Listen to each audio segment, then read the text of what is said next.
বর্ষায় রিমঝিমে যখন প্রকৃতি নিজের রঙে রাঙায় চারিপাশ, তখন ঘাটশিলা আর টাটানগরের সবুজে মোড়া পাহাড়, ঝর্ণা আর শান্ত নদীর ধারে সময় কাটানো হয়ে ওঠে এক অপরূপ অভিজ্ঞতা।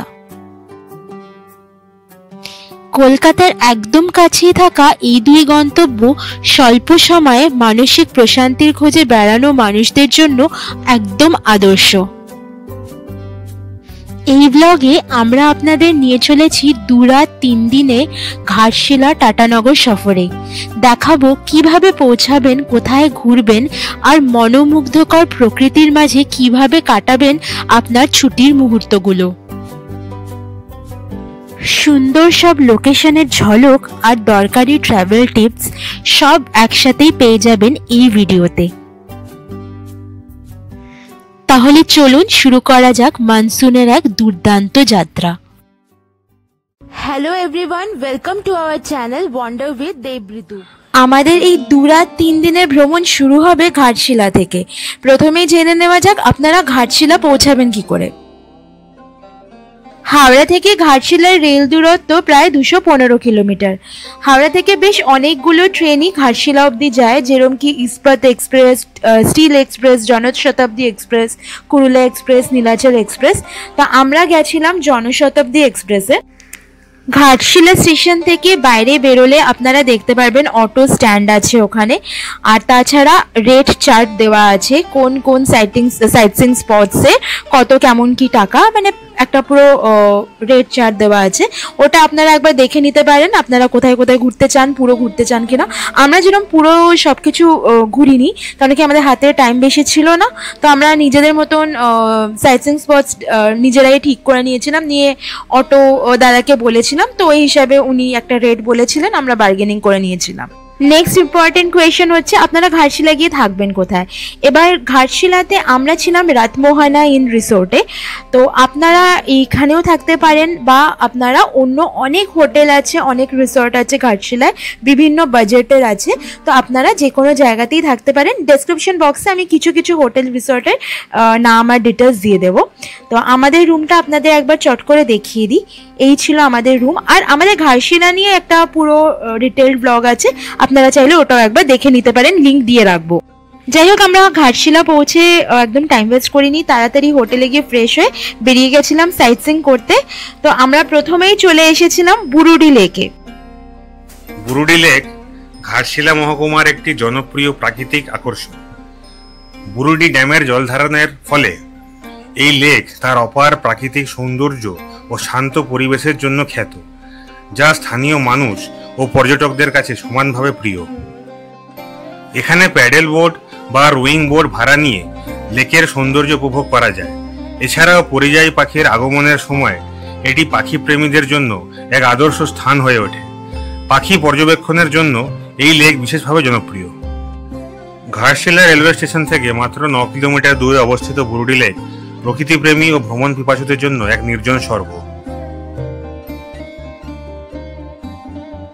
আর এখানে আসলে লেকের ঠিক বাইরে দেশি মুরগির ঝোল ভাত দিয়ে খেতে কিন্তু ভুলবেন না। এরপর আমরা পৌঁছে গেছিলাম চিত্রকূট হিল। এটি আসলে একটি ছোট্ট পাহাড় বা টিলা, যার চূড়ায় রয়েছে একটি ছোট্ট শিব মন্দির। মাত্র কয়েক মিনিটের হাঁটা পথ আপনাদেরকে নিয়ে চলে যাবে পাহাড়ের চূড়ায়। এই হলো এখানকার একটা ছোট্ট শিব মন্দির।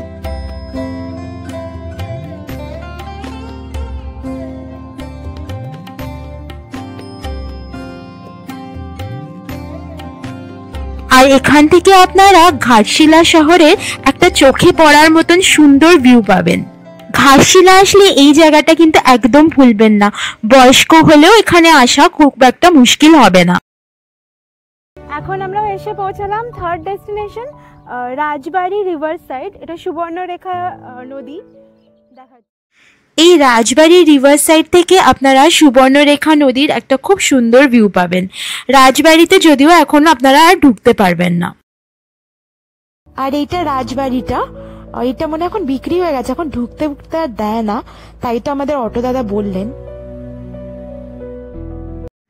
এরপর আমরা পৌঁছে গেছিলাম রঙ্কিনী মায়ের মন্দির দেখতে। এখানে প্রতিষ্ঠিত মূর্তিটি দেবী কালীর এক অবতার বলে মনে করা হয়। এরম বলা হয় প্রাচীনকালে ঘন জঙ্গলের মধ্যে দিয়ে যাত্রা করা মানুষজন নিরাপত্তা ও মঙ্গল কামনার জন্য রঙ্কিনী দেবীর আরাধনা করতেন। রঙ্কিনী মন্দিরের ক্যাম্পাসের মধ্যে আর একটা মন্দির আছে, শ্রীকৃষ্ণর মন্দির, সেটাতেও চলুন আপনাদের নিয়ে যাই।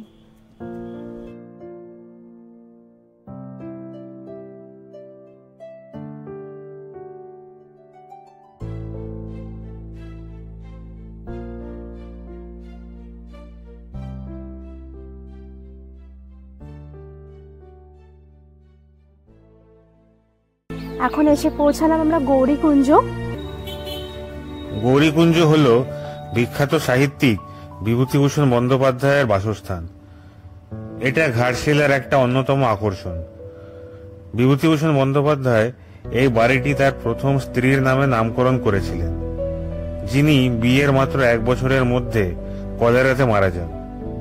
এই বাড়িটিতে আপনারা দেখতে পারবেন ওনার ব্যবহৃত জিনিস, চিঠি এবং পাণ্ডুলিপি।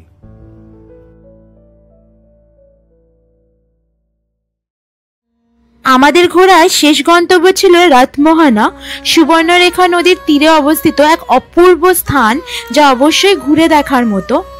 HCL এর একদম কাছেই অবস্থিত রাতমোহনা চোখ জুড়ানো এক প্রাকৃতিক সৌন্দর্যে ভরপুর। এর কাছেই একটা ছোট্ট ওয়াটারফল ছিল। আমরা আগের বছর যেহেতু একদম বর্ষার শুরুতেই গেছিলাম, বেশি জল ছিল না। এই সময় যদি আপনারা যান, এই ওয়াটারফলসটা দেখে আপনাদের প্রাণ ভরে যাবে। যাই হোক, সেদিন আমরা রিসোর্টে ফিরে আসি। ফিরে এসে আর কোথাও বেরোই না, সেদিন রিসোর্টেই আশেপাশে ঘুরে আমরা একটু টাইম স্পেন্ড করে নিই। আমাদের রিসোর্টটাও ছিল একদম সুবর্ণরেখা নদীর তীরে, তাই বেশ ভালো লাগছিল। আমাদের এক্সপিরিয়েন্স আমরা শেয়ার করেছি অন্য ব্লগে, সেই লিঙ্ক দিয়ে রাখবো আপনাদেরকে। পরের দিন আমরা সকাল সকাল ব্রেকফাস্ট করে বেরিয়ে পড়ি টাটানগরের উদ্দেশ্যে। আর এই দাদার সাথে আমরা পুরো সাইট সিইংটা করেছিলাম।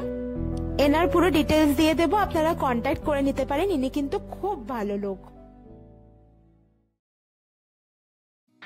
ঘাটশিলা থেকে টাটানগরের বেশ অনেকগুলোই ট্রেন আছে, চেষ্টা করবেন সকাল সকাল কোনো ট্রেন ধরে টাটানগর পৌঁছে যাওয়ার।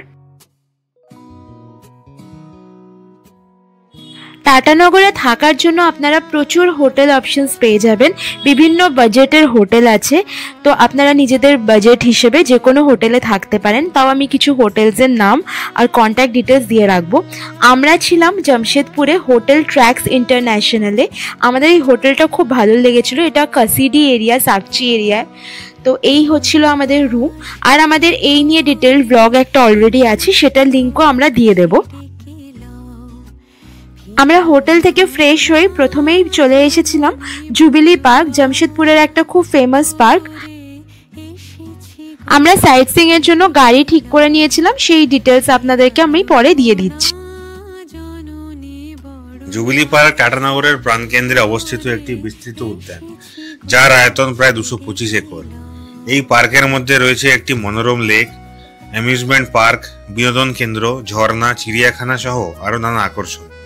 তাই এটি সব বয়সের মানুষের জন্য এক দুর্দান্ত বিনোদন অবকাশ যাপনের স্থান। আমাদের পরবর্তী গন্তব্য ছিল ডিমনা লেক। ডিমনা লেক ঝাড়খণ্ডের জামশেদপুরে ডলমা পাহাড়ের পাদদেশে অবস্থিত একটি কৃত্রিম জলাধার। এটি টাটা স্টিল কোম্পানি দ্বারা তৈরি করা হয়েছিল এবং এই শহরের জল চাহিদা পূরণের জন্য এটা তৈরি করা। তবে এই লেকটি এখন জনপ্রিয় ভ্রমণস্থান ও পিকনিক স্পট হিসেবে পরিচিত। শহরের কোলাহল থেকে দূরে প্রকৃতির কোলে কিছু সময় কাটাতে এই একটি আদর্শ স্থান। এই লেক প্রতিদিন সকাল 6টা থেকে বিকেল 5টা পর্যন্ত দর্শনার্থীর জন্য খোলা থাকে। আমাদের পরবর্তী গন্তব্য হল ডালমা অভয়ারণ্য। ডালমা বন্যপ্রাণী অভয়ারণ্য একটি সুন্দর ও শান্তিপূর্ণ বনাঞ্চল, যা জামশেদপুরের নিকটে অবস্থিত। 1976 সালে প্রতিষ্ঠিত এই অভয়ারণ্যটি ডালমা পাহাড়ের উপরে বিস্তৃত, যার সর্বোচ্চ উচ্চতা সমুদ্রপৃষ্ঠ থেকে 915 মিটার। প্রায় 195 বর্গ কিলোমিটার জুড়ে বিস্তৃত এই বনাঞ্চল বিশেষভাবে এশিয়ান হাতির আবাসস্থল হিসেবে পরিচিত। বনভূমিতে আচ্ছাদিত পাহাড়গুলো হাইকিং ও ট্রেকিং এর জন্য আদর্শ, যেখানে সুসংগঠিত পথ ধরে উপরে উঠে গেলে জামশেদপুর শহরের পার্শ্ববর্তী অঞ্চলগুলোর মনোরম দৃশ্য চোখে পড়ে। হাতির পাশাপাশি এখানে দেখা মেলে নানা ধরনের জীবজন্তুর, যেমন ওয়ার্কিং ডিয়ার, ভালুক, সজারু এবং বিভিন্ন প্রজাতির পাখি।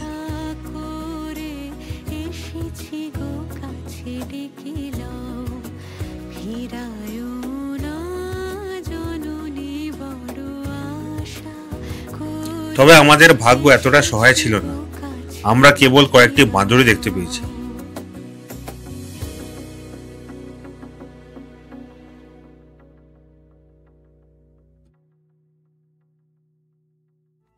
এখান থেকে আমরা টিকিট কেটে নিলাম, 10 টাকা পার হেড লাগলো বড়দের, আর গাড়ি নিয়ে যাওয়ার জন্য 600 টাকা লাগলো।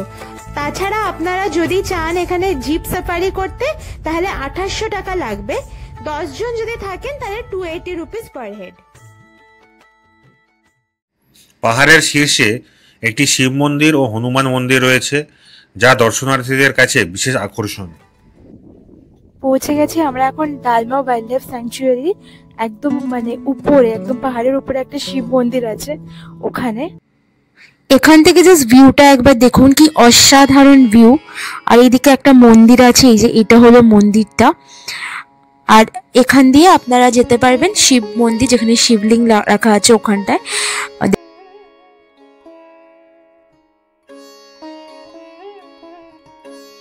সিঁড়িটা একদম গুফার মধ্যে নিয়ে চলে যাচ্ছে, ভেতরটা জাস্ট দেখুন একবার।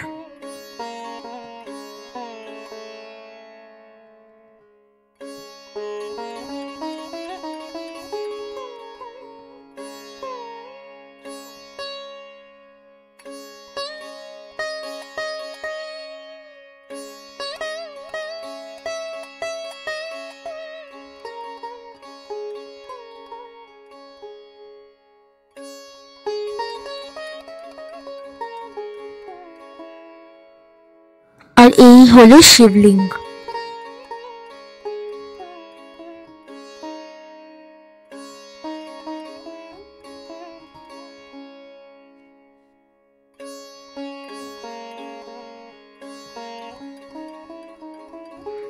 এখন আমরা আরো উপরে যাচ্ছি, উপরে একটা হনুমান মন্দির আছে।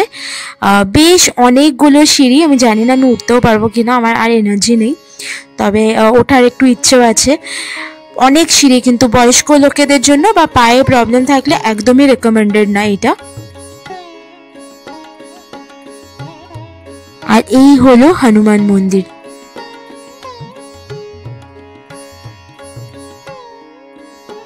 অভয়ারণ্যটি প্রতিদিন সকাল 7টা থেকে বিকেল 5টা পর্যন্ত খোলা থাকে।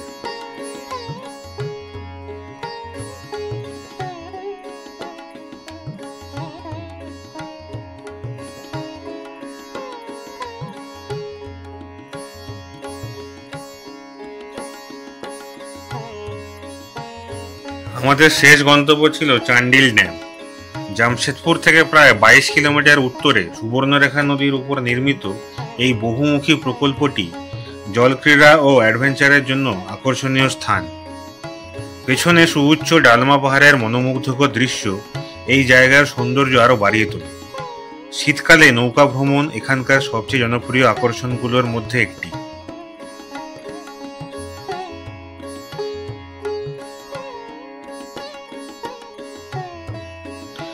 সেদিনটা আমরা জামশেদপুরের বিভিন্ন লোকাল ফুড টেস্ট করে ঘুরে কাটিয়েছিলাম এবং পরের দিন সকালে বন্দে ভারত ধরে বাড়ি চলে এসেছিলাম। বলে রাখি, সাইট সিইং এর জন্য আপনাদের গাড়িতে পড়বে 3 থেকে 4 হাজার টাকার মধ্যে। আমরা সিং ট্যুরস অ্যান্ড ট্রাভেলস থেকে গাড়ি নিয়েছিলাম, তো আমরা নাম্বারটা ডেসক্রিপশন বক্সে দিয়ে রাখবো। ভিডিওটি যদি আপনাদের ভালো লাগে আর ইনফরমেটিভ লেগে থাকে তাহলে প্লিজ লাইক করবেন আর চ্যানেলটাকে সাবস্ক্রাইব করে আমাদের সাপোর্ট করবেন।